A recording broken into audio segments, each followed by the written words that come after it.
Salut à toutes et à tous, on est de retour pour un nouveau cours de cette aventure vers l'affiliation qu'on fait ensemble. Et cette fois, j'ai le plaisir de t'accueillir Romain. Romain, il va se présenter dans un instant. C'est quelqu'un qui a beaucoup d'expérience en affiliation. Ça fait plusieurs années maintenant que tu roules ta bosse, si je puis dire, dans ce domaine, et avec une expertise spécifique sur l'affiliation et les blogs.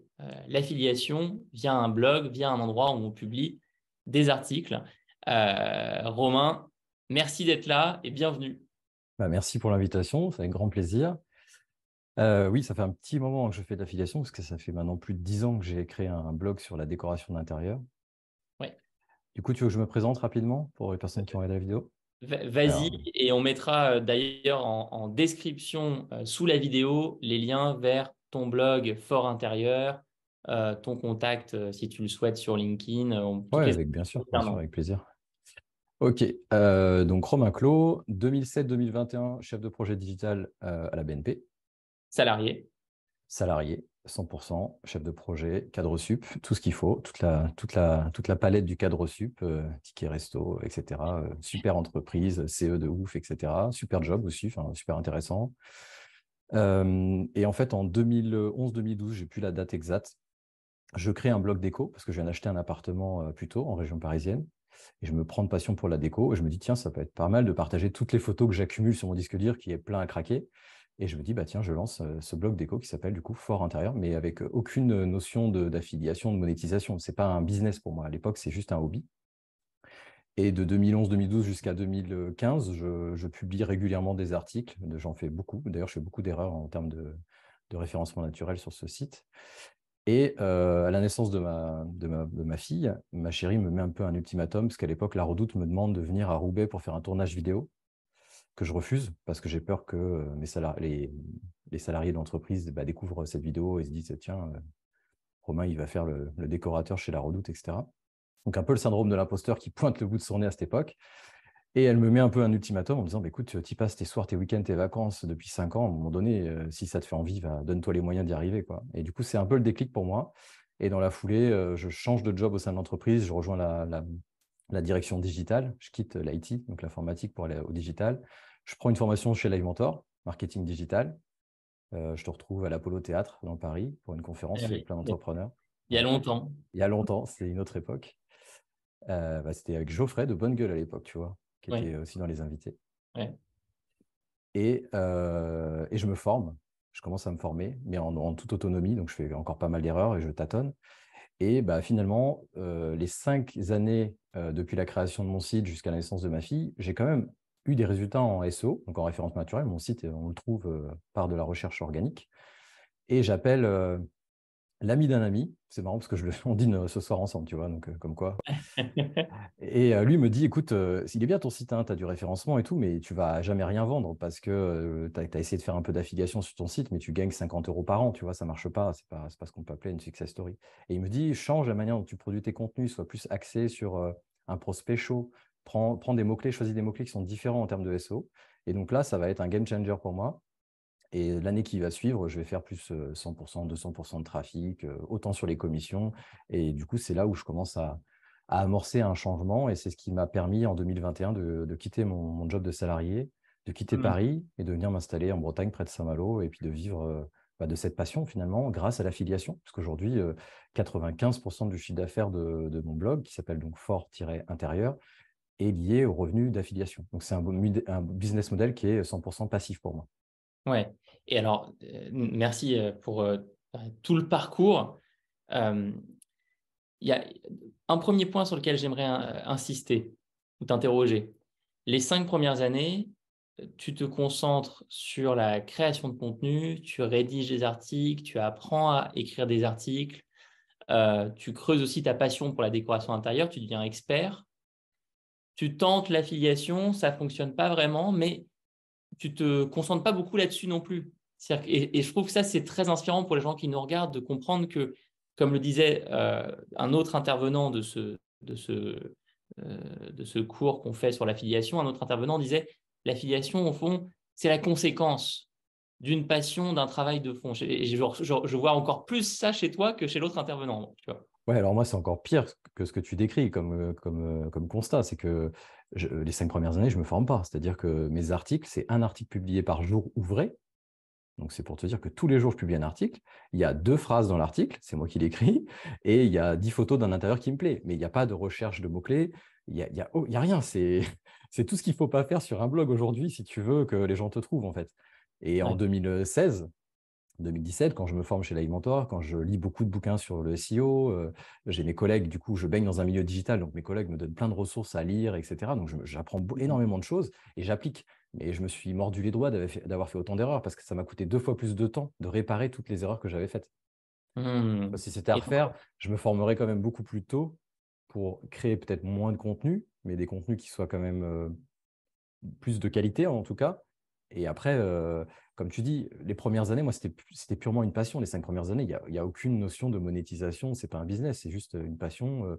Je vais au salon Maison et Objets à Paris, j'y vais 2 fois par an. Je discute avec tous les blogueurs déco de la sphère. D'ailleurs, ça fait 10 ans qu'on se connaît et qu'on se côtoie encore. Tu vois, enfin, c'est un microcosme en fait. Mais il n'y a pas, comme tu dis, souvent ça part d'une passion. C'est un side business. Moi, je suis slasher.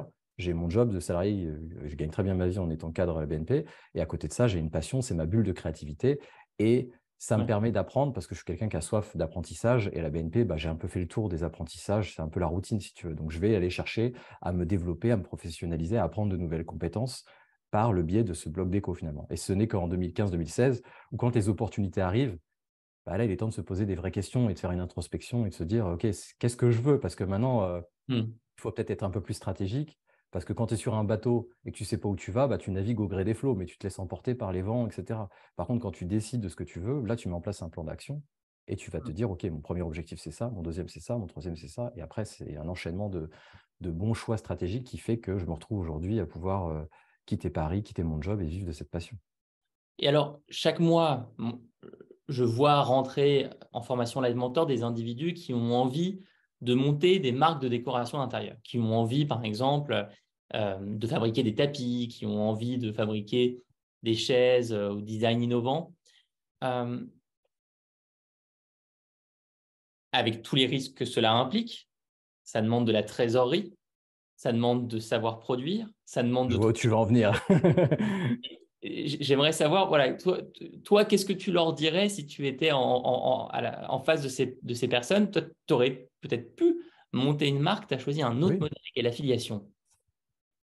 oui, parce que créer une marque, c'est pas simple. Ça demande quand même des fonds pour se lancer, parce que bah, il y a quand même des coûts de fabrication de produits, il y a des coûts de logistique, il y a des coûts d'envoi de marchandises, il y a des coûts de SAV.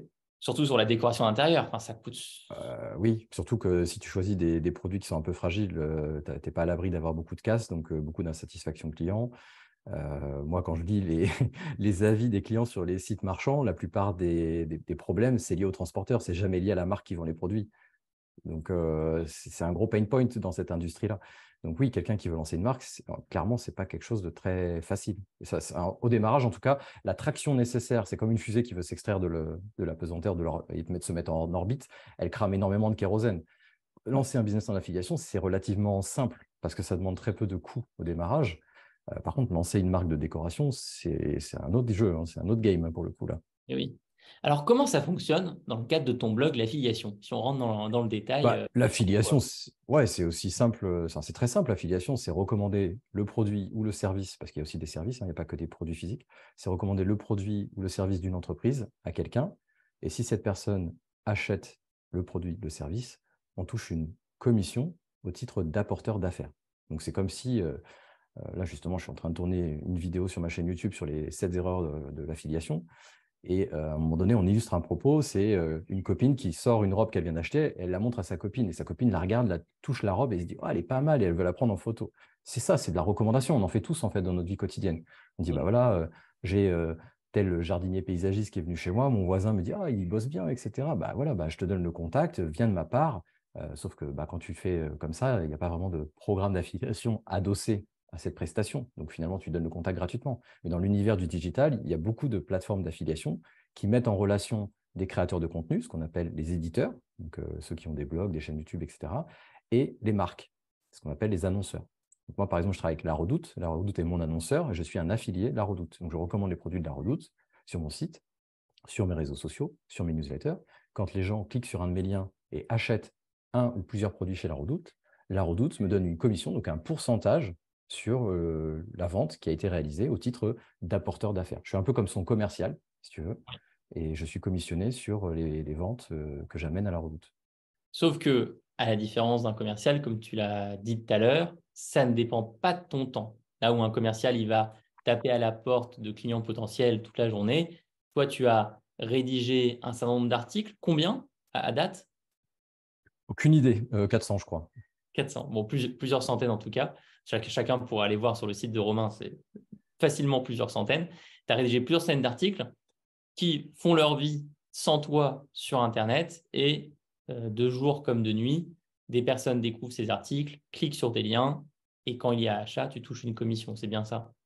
Là, j'ai la joie de discuter avec toi et je sais que je gagne de l'argent en faisant cette interview. Quand je suis dans mon potager, en plein milieu de la semaine, je sais que potentiellement, il y a des gens qui font des achats et je touche des commissions.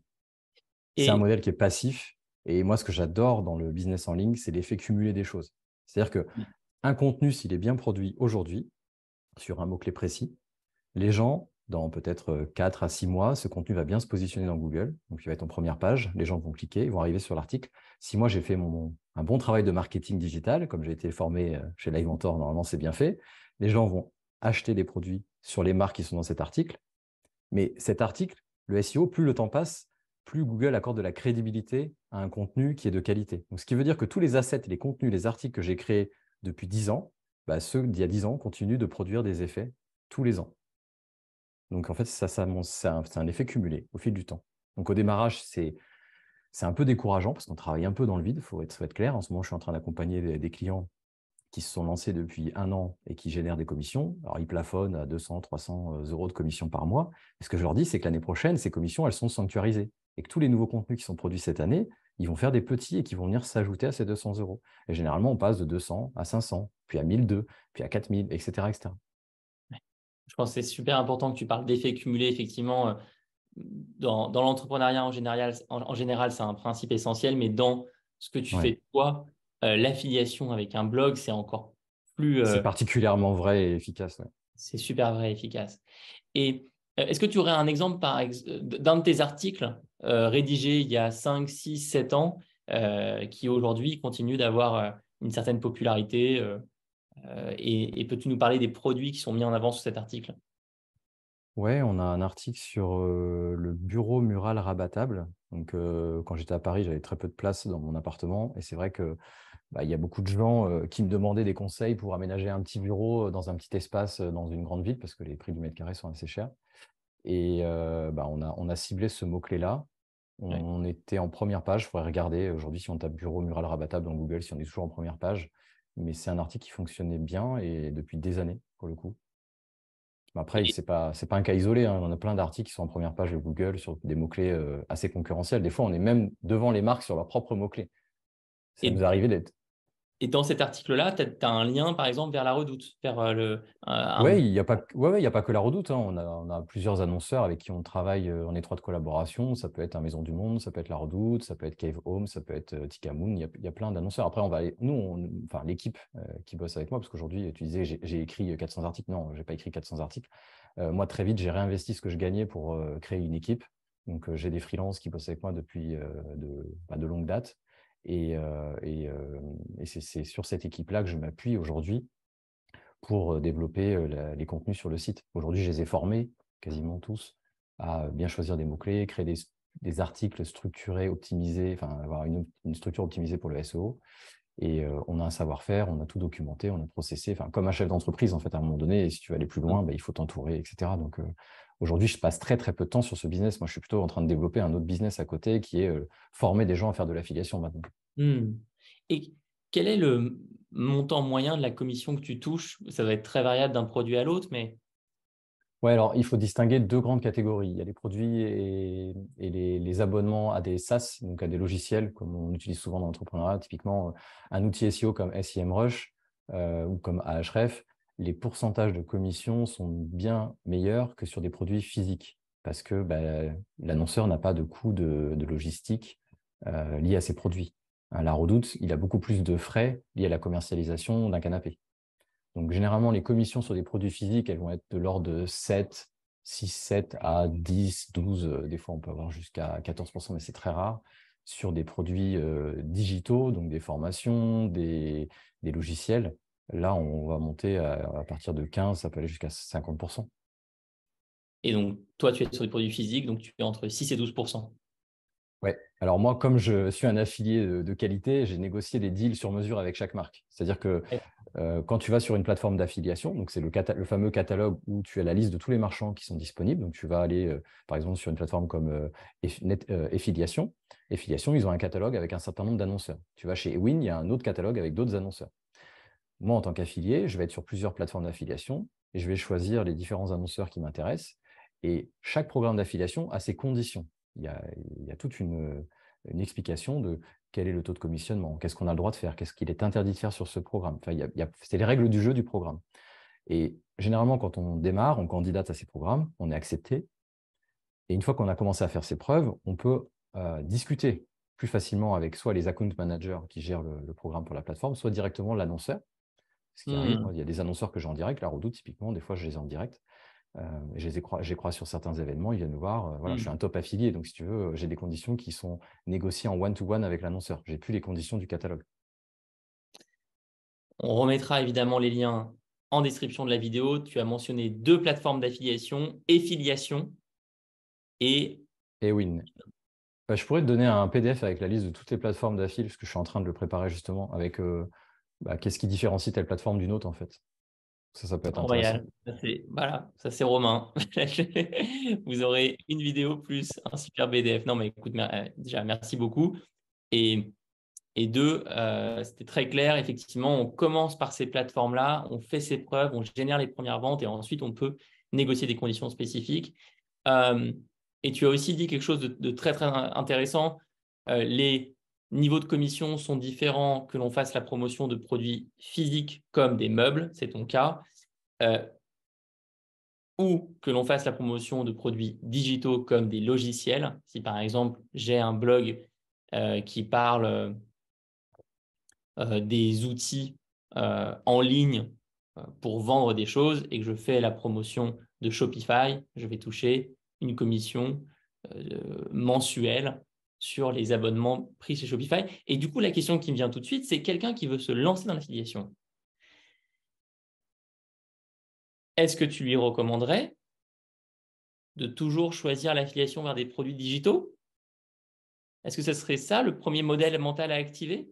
Ou est-ce qu'au contraire, ce serait de partir de sa passion, du sujet qui l'intéresse, et même si c'est un sujet qui touche aux produits physiques, et d'y aller parce que ce sera beaucoup plus simple pour lui de créer du contenu? Alors, tu sais que j'habite pas loin de la Normandie, je vais te faire une réponse de Normand. Il n'y a pas de réponse en fait, ça dépend de chacun. Moi, si c'était à refaire, tu vois, enfin, tu précisais la récurrence des commissions sur les outils comme les SaaS, on appelle les SaaS, des logiciels à abonnement. Ouais. Très clairement, c'est un business model qui est ultra lucratif parce que quand je vais mettre mon lien d'affiliation et que je vais recommander SEMrush, par exemple, et que l'un de mes internautes, mes prospects, mes clients va prendre SEMrush via mon lien d'affiliation, dès lors qu'il reste abonné à SEMrush, donc l'abonnement SEMrush, je crois que c'est 110 $ par mois, je touche une commission qui doit être de 15%. Il y a des paliers chez SEMrush. Plus tu vends de formations, plus tu as des taux bonifiés. Mais t'imagines que tous les mois, je gagne 15% de 100 $ parce que j'ai un client qui a pris l'abonnement via mon lien affilié. C'est ultra lucratif. Après, justement, là, je tourne une vidéo. Là, je suis en train de scripter une vidéo sur comment choisir un bon programme d'affiliation. C'est quoi les critères à prendre en compte? Et le premier critère, c'est de trouver un produit qui est en adéquation avec les besoins de ton audience. Ouais. Donc, ça rejoint ce que tu disais sur la passion. L'affiliation, c'est un modèle un peu long terme parce que en tout cas, moi, la manière dont je pratique l'affiliation, c'est du SEO, c'est créer du contenu via un blog et c'est apporter un certain nombre de conseils, de guides d'achat sur une thématique donnée. Si je n'avais pas été passionné par la déco, ça fait longtemps que j'aurais jeté l'éponge parce que, encore une fois, les premières années, c'est vache maigre. Donc, si tu n'es pas passionné et que tu ne le fais pas parce que c'est une pure passion, ça peut être compliqué. Alors, il y a bien sûr des gens qui vont prôner de le faire uniquement drivé par l'appât du gain. Moi, ce n'est pas la manière dont je vois le business. Mais encore une fois, chacun trouve midi à sa porte. Moi, je partirais plutôt d'une passion.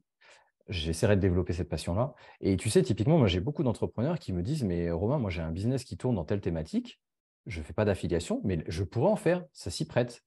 Donc, en fait, c'est Mhm. plutôt un relais de croissance. Ils veulent activer l'affiliation parce qu'ils veulent un relais de croissance sur leur chiffre d'affaires, parce qu'ils le font déjà, en fait, sans s'en rendre compte. Et ils se disent, bah, tiens, en fait, j'explique à mes clients comment utiliser Canva pour faire ci, pour faire ça. Bah, je pourrais pousser l'abonnement pro en expliquant bah, comment j'utilise, moi, dans le cadre de mon activité, l'abonnement pro. Et ça peut servir mes clients. Bah, tenez le lien d'affiliation de Canva. Ouais.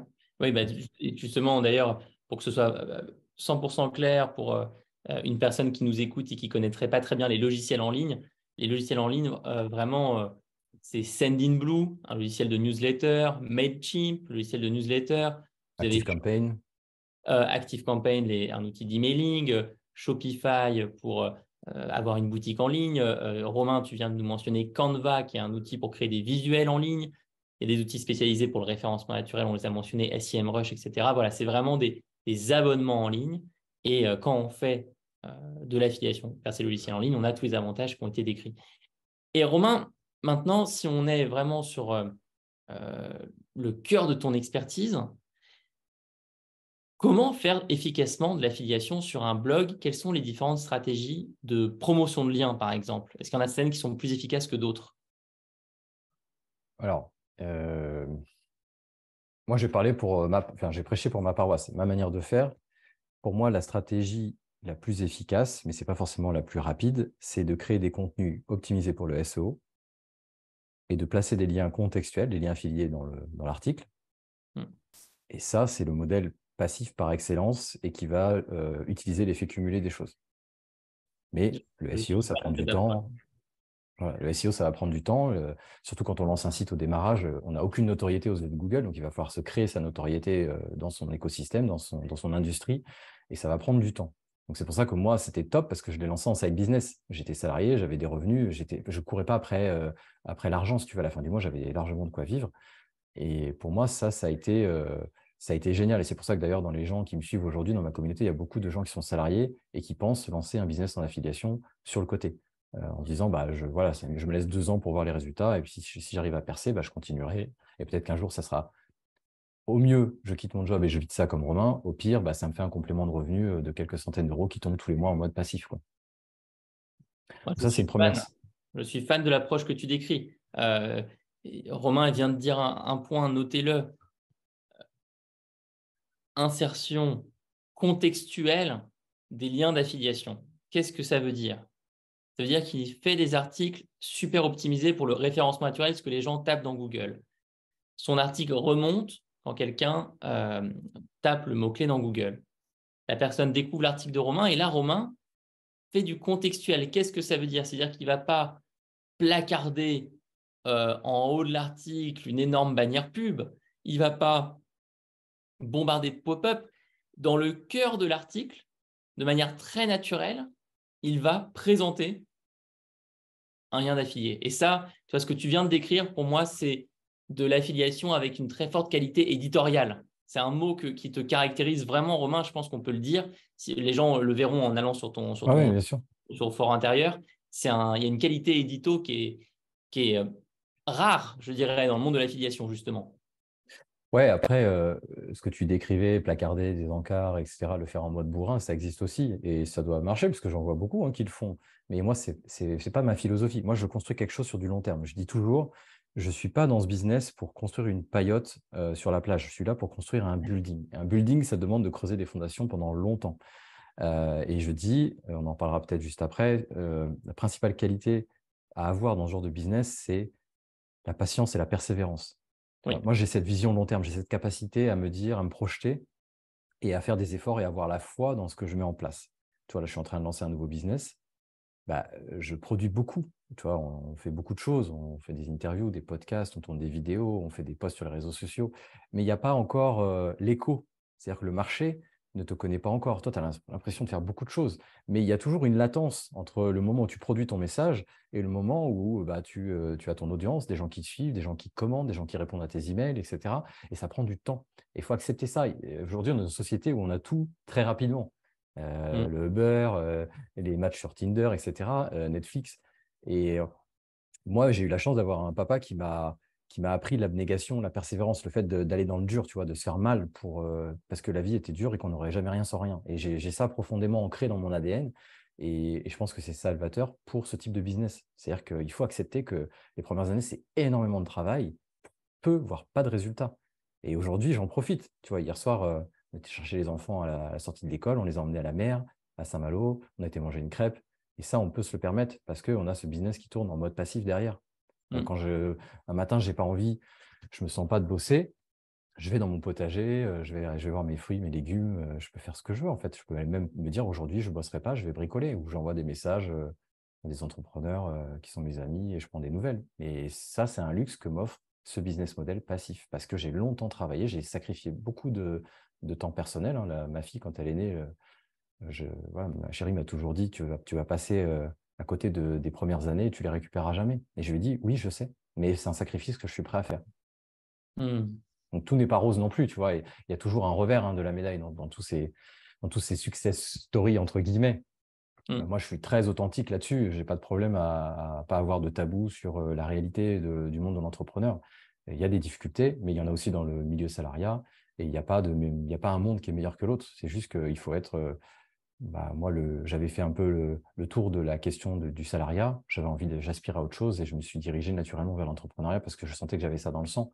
Mais il faut être calibré pour ça parce que la vie n'est pas toujours tout rose, quoi. Et l'entrepreneur, c'est beaucoup de challenges qu'il faut relever. Et même si ce business d'affiliation peut paraître idyllique, il y a quand même beaucoup de travail en amont pour aujourd'hui en récolter les fruits. Tu sais, c'est comme planter, c'est la figure du pommier que tu plantes. Voilà, 10 ans après, tous les ans, tu as des pommes, mais pendant un certain nombre d'années, ton pommier, bah, il faut l'entretenir, il faut le faire pousser, etc. Donc là, c'est pareil, c'est la même philosophie. Et la nature, ça prend du temps.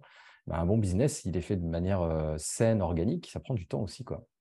Non, mais je te remercie de le dire avec autant Ah, d'authenticité ouais, je suis pas un vendeur de rêve, hein. Moi, dans pas de cette problème. interview. Et ça, c'est vraiment important enfin, pour moi, dans tous les messages qu'on doit faire passer autour de l'entrepreneuriat, de toujours raconter le chemin, les coulisses, les premières années. Et là, tu le fais parfaitement. Et donc, justement, est-ce que pour toi, euh, la première erreur, la principale erreur chez les personnes qui se lancent en affiliation, c'est l'impatience, c'est de manquer de patience? Je voulais t'interroger là-dessus sur les principales erreurs que tu remarques chez des blogueurs qui se lancent dans le marketing d'affiliation. Ouais, alors je me rends compte que je n'ai pas forcément répondu à la précédente question parce on a dit quelles sont les stratégies et celles qui sont Ah oui, les plus pardon. efficaces. Alors, on a abordé que la première qui est Vas-y. créer des contenus, SEO, contextualiser les liens et avoir un bon tunnel de conversion. Ce que j'ai appris chez Live au travers de la formation marketing digital, c'est OK, c'est bien, je vais faire venir quelqu'un sur un mot-clé, il va arriver sur mon article, mais la personne, il faut que je me mette à sa place, que je sois empathique et je me dis OK, quelqu'un qui a tapé déco coloré. Alors, c'est bien, mon article, il est premier sur déco coloré, mais qu'est-ce qu'il veut? Qu'est-ce qu'elle veut, cette personne, quand elle tape déco coloré? Elle veut des ressources de peinture, elle veut que j'envoie des échantillons des marques, elle veut que je les mette en relation. Enfin, c'est ces questions-là qu'il faut se poser après pour avoir un bon marketing et un bon tunnel de conversion. Après, il y a d'autres stratégies qui sont peut-être plus bourrin en carte publicitaire. Mm. Tu mets un display sur ton site sidebar, comme dans les début des années 2000, et tu mets un lien d'affiliation sur la bannière, ça renvoie sur un produit La Redoute, il achète, tant mieux, tu as fait une vente, tant mieux pour toi. Le marketing email, je sais que tu Oui. m'en parles depuis des années de créer ma newsletter, etc. Effectivement, c'est un des sujets qu'on a aussi dans l'équipe, c'est de Qui, pouvoir envoyer. qui peut être Ouais, vas-y. contextuel aussi. Qui peut être Tout à fait. Nous, c'est aussi l'objectif, c'est de dire on va faire en saisonnalité, de dire bah voilà, là c'est le retour des beaux jours, on va pouvoir faire des articles sur l'outdoor, comment ménager une terrasse, comment l'éclairer, enfin, on a plein d'articles. En fait, on a créé tous les contenus qui nous manquaient les années précédentes pour pouvoir faire une bonne newsletter avec des contenus de choix et qui vont apporter vraiment de la valeur aux gens qui suivent la newsletter. Donc ça peut être un autre point et dire bah tiens, dans la newsletter, voici notre sélection des 3 produits que vous devez avoir pour l'outdoor cette année, tu vois, et puis faire des liens affiliés au travers de la newsletter. Après, tu as bien sûr la stratégie réseaux sociaux. Ça, j'en parlerai pas parce que, a priori, vous l'avez déjà abordé avec un autre intervenant. Pinterest, moi, je suis un fan de Pinterest, surtout sur le domaine de la déco. Il y a des domaines qui s'y prêtent davantage, tout ce qui est lifestyle, mariage, food, déco, ça en fait partie. Donc, moi, ma stratégie sur Pinterest, c'est pas forcément de faire des épingles avec des liens affiliés, c'est de faire des épingles avec des liens qui renvoient vers mes articles. Donc, le but, c'est que Pinterest soit un driver de Mm. trafic Mm. qualifié, le plus qualifié possible, sur le site. Et donc, en fait, Moi, je ne suis pas très bon en vente, je pense. Je ne suis pas assez pushy par moment. Je pense qu'il faudrait tester quelques épingles, un certain pourcentage d'épingles sur le compte qui soient directement des épingles avec des liens affiliés et de voir ce que ça peut donner. Mais aujourd'hui, moi, mon principal intérêt de Pinterest, c'est d'avoir plus de trafic, enfin, que ce soit un des canaux d'acquisition de trafic inbound supplémentaires par rapport au SEO sur le site, quoi. Après, tu peux faire des vidéos de produits. Donc là, Hmm. on touche plus à ce qui est de l'ordre de YouTube. Mais ça, vous en avez parlé aussi avec un autre intervenant. Il y a un podcast. Dernièrement, j'ai eu quelqu'un qui m'a dit je fais un podcast, est-ce que je peux faire de l'affiliation? Je dis oui, bien sûr, tu peux faire de l'affiliation. Il suffit de voir ce que fait Mathieu Stéphanie, que tu m'avais recommandé. Bien D'ailleurs, sûr. je te remercie. Mathieu, des fois, il fait des placements. Il peut mettre des liens affiliés dans la description de son épisode de podcast. Il reçoit un invité qui parle du SCPI sur la martingale. Il peut mettre le lien et toucher des commissions sur les ventes qu'il va générer pour ce produit-là. Et après, tu peux faire quelque chose qu'on oublie souvent. Ce n'est pas forcément une stratégie de démarrage, mais des articles invités ou des partenariats croisés. Oui. Je m'explique. Il y a quelques années de ça, j'avais sollicité les gens de la sphère déco qui avaient des blogs déco et je leur avais dit, tiens, si tu veux, je peux te rédiger un article optimisé SEO sur tel mot-clé, parce que c'est mon savoir-faire. Il y avait beaucoup de blogueurs qui étaient très bons sur les réseaux sociaux, mais pas forcément très au fait du SEO. Et j'ai eu la chance de rédiger un article SEO pour une confrère, pour une consoeur, et j'avais placé mes propres liens affiliés dans l'article. Et cet article-là qui était sur son site me rapportait des ventes. Hmm. Hmm. Donc depuis, elle a changé les liens et puis elle les a mis pour son propre compte. Mais pendant des années, ça a généré des liens et des ventes chez moi. Et après, des partenariats croisés, c'est que quand tu commences à percer dans l'affiliation et que les annonceurs te reconnaissent comme étant un affilié de qualité, tu peux avoir accès à des collaborations sur mesure. On en reparlera peut-être juste après, mais moi, j'ai eu la chance à plusieurs reprises de pouvoir faire des collaborations, notamment avec La Redoute, où là, il y a vraiment des super projets. Quand tu es passionné, là, tu commences à toucher du doigt à des projets qui te font vibrer pour le coup. Et là, tu n'es pas déçu d'avoir travaillé autant pour avoir été choisi pour faire ce type de collab. On peut en parler maintenant. Je trouve que c'est un bon enchaînement. En fait, donc, ce que je te disais, c'est qu'à la naissance de ma fille, là, en décembre 2015, quelques semaines avant, La Redoute me dit on est en train d'organiser une mini-série dans nos locaux à Roubaix. Le but, c'est on prend quatre ou cinq, je ne sais plus, quatre blogueurs déco qu'on a sélectionnés et on vous donne à chacun un thème imposé. On vous donne une boîte de, je sais pas, 5 mètres carrés, 4 mètres carrés, où il y a le sol et trois murs. Et en gros, on shoot photos et vidéos de l'aménagement de la box. Et vous avez un Hmm. thème imposé. Donc moi, il m'avait donné le style salle à manger dandy, une salle à manger style dandy. Donc je devais préparer les mood boards, expliquer mes choix de déco artistique, ma direction artistique, choisir le revêtement de sol. Donc j'avais pris un parquet chevron de mémoire, et le revêtement des murs, donc le papier peint, etc., le mobilier et toute la déco. Donc, en fait, tu es dans les entrepôts de La Redoute avec un énorme caddie et tu vois toutes les étagères et tu prends toute la déco. Et tu as 10 minutes pour prendre toute la déco et accessoiriser la scène. Tu es comme un enfant à Disneyland, quoi. Mais tu n'as pas le temps. On te dit, allez, on n'a que 10 minutes, il faut se dépêcher, etc. Et on tourne le truc. Et derrière, c'est mis en avant sur les réseaux sociaux de La Redoute, etc. etc. Donc, super, c'est vecteur de beaucoup de notoriété pour moi parce que les gens se disent, bon, Romain, il a son blog, il est bien gentil, mais il est connu par personne. Là, c'est de la réassurance. Tu vois, là, tu as La Redoute qui te back up et qui dit on a été chercher Romain parce qu'on a vu ce qu'il fait et cette qualité. Donc là, le regard des lecteurs sur le blog a changé à ce moment-là. Et après, la dernière collaboration en date, c'était quand j'ai quitté Puteaux pour venir m'installer à côté de Saint-Malo. On a acheté une maison. Et à l'époque, là, pareil, encore un signe du destin, La Redoute me dit on refait encore un nouveau projet, est-ce que ça t'intéresserait? On te fournit un budget à dépenser sur le site pour aménager la pièce de ton choix. Et le style, c'est néo-antique. Et moi, à l'époque, on est en train de plancher sur les plans 3D de la maison, de comment on veut réagencer la déco. Et ma chérie me dit, ah, mais c'est exactement le style que je voulais donner à la salle à manger. Donc, je saute sur l'occasion, j'ai dit, bien sûr que ça m'intéresse. Et donc, du coup, je prends tout ce que j'ai besoin, en fait. Je prends tout ce que j'ai besoin sur le site. Je me fais tout livrer à la maison. Et il y a une équipe de tournage qui vient et on fait photos, vidéos. Et d'ailleurs, moi, je suis super content de ce projet. Je crois qu'il est dans la page à propos de mon site. Il y a un lien vers la vidéo sur la chaîne YouTube. Et tapez déco style néo-antique. Et franchement, c'est un super projet. Super projet. Et puis, tu sais, quand tu aménages une maison, c'est des gros travaux, de la déco, etc. Quand tu quittes un petit appartement parisien pour aménager une maison, tu as un sacré budget. Donc là, pour le coup, c'est tombé pile au bon moment. Et ça a été vraiment une superbe expérience parce que tu apprends à passer devant la caméra, etc. Enfin, c'est vraiment top. Voilà, je suis vraiment très heureux que tu nous partages ça. Et encore une fois, hein, tu l'as bien rappelé.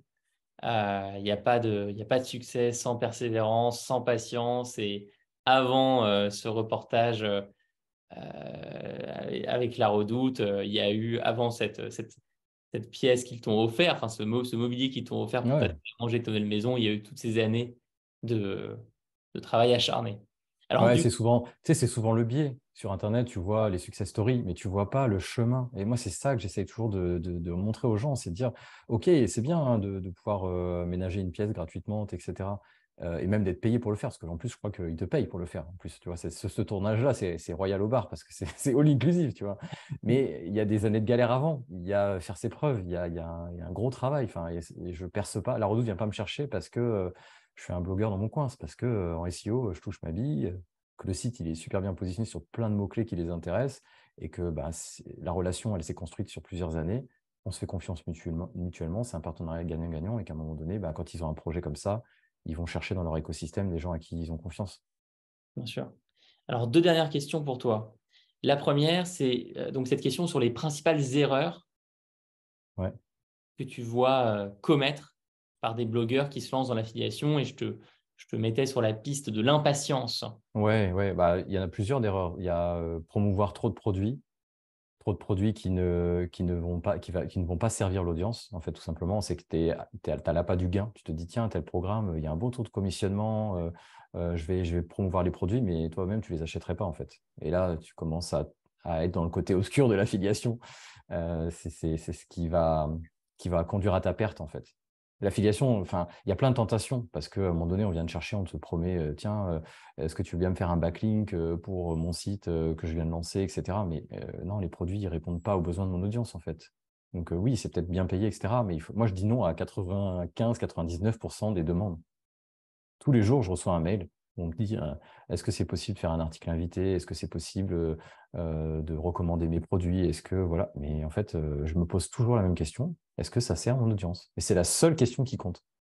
Et c'est ça qui fait que tu vas durer et que tu vas avoir une longévité dans ce business-là. C'est que le capital confiance, c'est ce qui est le plus dur à avoir auprès de ton audience. Par contre, Ouais, tu peux le flinguer en très peu de temps. ouais. Mais en plus, toi, dans ta niche, enfin, tu dois avoir plein de produits de qualité nulle, fabriqués Oui, à l'autre bout du monde, à moitié cassés quand ils arrivent, qui ont envie d'être présents sur ton site, qui seraient prêts à te payer des sommes importantes, mais 95% des demandes, ils refusent. ouais, Il faut le noter, ça, hein, pour celles et ceux ouais, qui... beaucoup.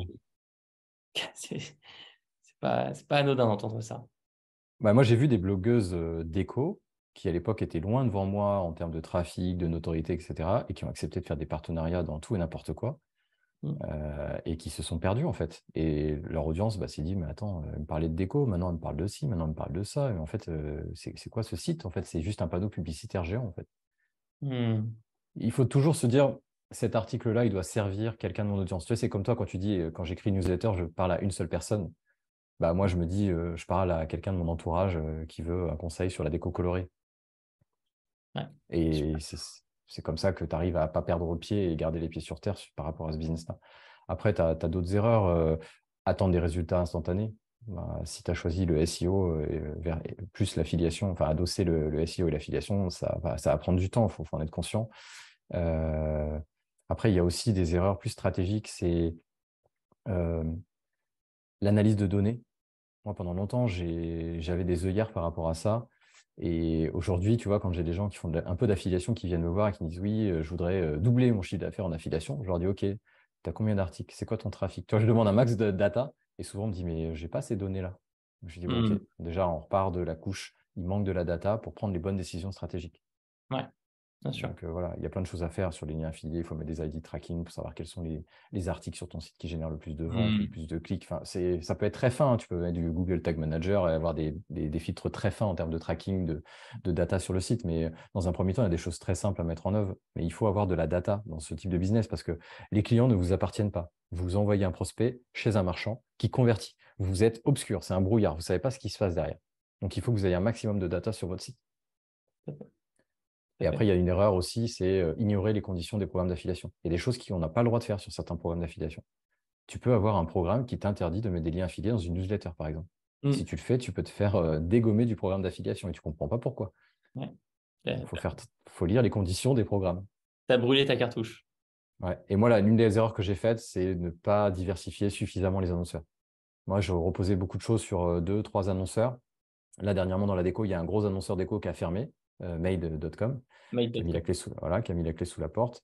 Donc, ça a été une bonne piqûre de rappel sur le fait qu'à un moment donné, tu peux te permettre d'être fragile quand tu es sur une période d'ascension.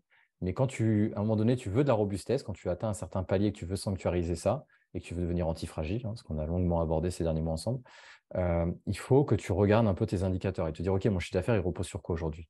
Mon Mm. trafic, il repose sur quoi? C'est quoi la data? Et encore une fois, si tu n'as pas la data, tu es aveugle. Et Mm. moi, j'avais la chance d'avoir la data et quand j'ai vu que Mail fermait, j'ai tout de suite pu me dire combien mon chiffre d'affaires va être Ouais. chanté. Et derrière, j'ai été chercher des nouveaux annonceurs, diversifier un peu la profondeur de mes annonceurs en termes de produits, toujours en étant à la recherche d'annonceurs qui sont dans notre ADN et qui servent notre audience. Et Ouais. ça se met en place progressivement. Et encore une fois, les choses se mettent en place petit à petit. Et on essaye d'être le plus résistant au choc comme celui-ci. Trop bien. Alors, toute dernière question. Si tu pouvais remonter dans le temps, à Oula. ta première année, à la semaine où tu as lancé le blog, je vais reprendre la question de Mathieu Stéphanie que tu as mentionné, qui a un podcast qui s'appelle Génération du sur Self, et il finit toujours ses interviews avec la question quel conseil tu donnerais à l'ancienne version de toi-même? Donc, voilà ma question pour toi, Romain. On remonte à la semaine où tu as lancé ton blog. Quel conseil tu donnes à l'ancien Romain? Ça va paraître peut-être un peu bizarre, mais ça ne serait pas forcément un conseil de se former. Ça ne serait pas un conseil sur l'aspect technique des choses, si tu veux. Ouais. Ça serait plutôt l'entrepreneur que je suis devenu aujourd'hui. Tu vois, je sens qu'il y a l'émotion qui monte là. Euh, je lui dirais d'avoir foi au parcours qu'il va choisir. Mhm. Parce qu'il y a des centaines de façons en fait, d'arriver à ce résultat aujourd'hui. Tu vois, la personne que je suis devant toi aujourd'hui, elle aurait eu des centaines de manières d'y arriver. Peut-être plus rapide, peut-être plus lente, faisant plus d'erreurs, moins d'erreurs.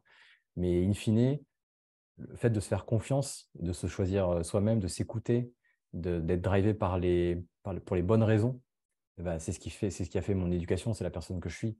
Donc, j'irai juste lui murmurer à l'oreille d'avoir foi et d'avoir confiance et que tout ira bien. On ne pourrait pas avoir meilleure conclusion, Romain, je pense. Merci infiniment. J'invite toutes les personnes qui ont regardé cette vidéo à aller voir ton profil LinkedIn. Vous serez surpris par tous les contenus qu'aborde Romain. Tu es passé également dans pas mal de podcasts maintenant, des podcasts assez variés, des podcasts de référencement naturel, des podcasts d'entrepreneuriat, des podcasts plutôt de spiritualité. Ouais, j'ai Euh, Thomas Burbidge mardi prochain. Donc, ça va détonner encore. le podcast de Thomas Burbidge, le podcast de Omblin Baker, je crois que tu es passé dessus aussi. Non, je ne suis pas passé, mais on a eu une grosse discussion sur le taux vibratoire avec Omblin. C'était passionnant. Et je vous invite à aller découvrir son podcast qui est vraiment génial. Moi, je les écoute tous dès qu'ils sortent. Jusqu'à 1h du matin, des fois, je n'arrive pas à m'arrêter, c'est vraiment top. Et allez voir la chaîne YouTube, parce que aujourd'hui, comme je te disais, moi, j'essaye de former les gens au SEO et à l'affiliation, et je crée de plus en plus de vidéos sur la chaîne YouTube. Si vous tapez Romain Claude dans YouTube, vous devriez tomber assez facilement dessus. Et LinkedIn, n'hésitez pas à m'ajouter. C'est vrai que je fais beaucoup de posts sur l'entrepreneuriat, sur la manière aussi de construire un nouveau business, l'équilibre vie pro, vie perso, les valeurs que j'essaie de défendre dans l'entrepreneuriat, parce qu'il y a plein de façons de faire de l'entrepreneuriat aujourd'hui. Moi, c'est pas le marketing de la flambe, etc. Voilà, j'ai jamais je cours pas après ça en fait. C'est Mm. plutôt l'alignement, la recherche d'être bien dans sa vie, d'être bien dans ses baskets et de pouvoir transmettre ça aussi à mes enfants parce que ils sont encore petits aujourd'hui. Euh, Juliette a 6 ans et Gabriel 4 ans. D'ailleurs, je les embrasse parce que le jour où ils regarderont cette vidéo, je leur fais cette petite dédicace. Mais on essaye avec leur mère, de leur transmettre un certain nombre de valeurs, tu vois, de persévérance, d'abnégation, et de se dire que dans la vie, tout est possible dès lors qu'on le décide. Il faut juste se donner les moyens d'y aller. Et ça ne sera pas forcément facile, mais il faut essayer si c'est notre rêve et c'est en ça qu'on croit, il faut se donner les moyens d'y aller, quoi. Merci infiniment, Romain. À la Je t'en conclusion. prie. Salut à toutes et à tous. Vous avez tous les liens en description de la vidéo et on vous souhaite une excellente journée ou nuit si vous regardez cette vidéo à 1h du matin comme Romain et que Allez vous vous êtes... coucher. Ciao, ciao. Salut. Salut Alex.